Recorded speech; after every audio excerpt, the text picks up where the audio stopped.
ಎಲ್ಲರಿಗೂ ನಮಸ್ಕಾರ. ನಾನು Shruti. Welcome back to my another log. Friends, ಸಾಮಾನ್ಯವಾಗಿ ನಾವು ವಾರ 5 ದಿವಸ ದೇವ್ರ ಪೂಜಾ ಸಾಮಾನುಗಳೆಲ್ಲ ತೊಳಿತೀವಿ.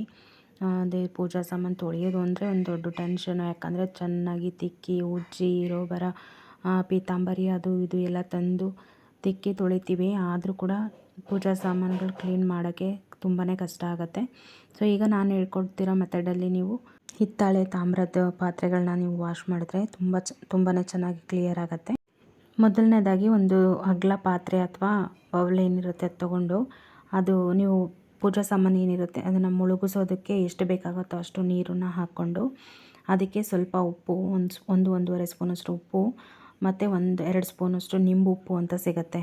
ಇದು ಎಲ್ಲ ದಿನಸಿ ಅಂಗಡಿಗಳಲ್ಲಿ ಸಿಗುತ್ತೆ. ಕೇಳಿದ್ರೆ ನಿಂಬುಪ್ಪು ಅಂತ ತಗೊಳ್ಳಿ. ಅದೊಂದು 2 ಸ್ಪೂನ್ ನಿಂಬುಪ್ಪು ಹಾಕಿ ಅದ್ರ ಜೊತೆಗೆ ವಿಮ್ ಲಿಕ್ವಿಡ್, ಏನು ಪಾತ್ರೆ ತಿಕ್ತೀವಲ್ಲ ನಾವು, ಆ ವಿಮ್ ಲಿಕ್ವಿಡ್ 1-2 ಸ್ಪೂನಷ್ಟು ಅದಕ್ಕೆ ಸೇರಿಸ್ಬಿಟ್ಟು ಚೆನ್ನಾಗಿ ಅದನ್ನು ಮಿಕ್ಸ್ ಮಾಡ್ಕೋಬೇಕು.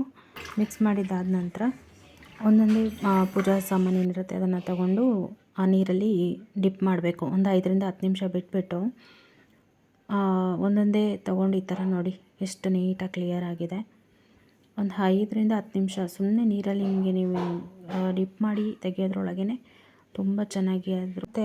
ಪೂಜಾ ಸಾಮಾನು ಚೊಂಬು ಅದರೊಳಗಡೆ ಎಲ್ಲ ಕಿಲ್ಬು ಅಂತ ಏನಿರುತ್ತಲ್ಲ ಅದನ್ನು ಫುಲ್ ಕ್ಲಿಯರ್ ಆಗುತ್ತೆ. ಒಂಚೂರು ಸ್ಮೆಲ್ ಇರೋದಿಲ್ಲ.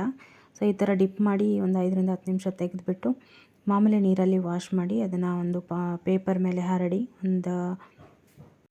ಒಂದು ಬಟ್ಟೆಯಲ್ಲಿ ನೀಟಾಗಿ ಒರೆಸಿ ಇಟ್ಕೊಂಡ್ಬಿಟ್ರೆ ತುಂಬ ಚೆನ್ನಾಗಿ 1 ವಾರದವರೆಗೂ ಪೂಜಾ ಸಾಮಾನು ನೀಟಾಗಿ ಪಳ ಅಂತ ಹೊಳಿತಾ ಇರುತ್ತೆ. ಸೊ ಇದಿಷ್ಟೇ ಇವತ್ತಿನ ಲಾಗ್ ಆಗಿತ್ತು. ಈ ಲಾಗ್ ಯಾರಿಗೆಲ್ಲ ಇಷ್ಟ ಆಯಿತು ದಯವಿಟ್ಟು ಲೈಕ್ ಮಾಡಿ, ಶೇರ್ ಮಾಡಿ, ಕಮೆಂಟ್ ಮಾಡಿ, ಹೀಗೆ ಸಪೋರ್ಟ್ ಮಾಡಿ ಅಂತ ಹೇಳ್ತಾ ನೆಕ್ಸ್ಟ್ ಲಾಗಲ್ಲಿ ಸಿಗೋಣ. Thank you. Take care. Bye.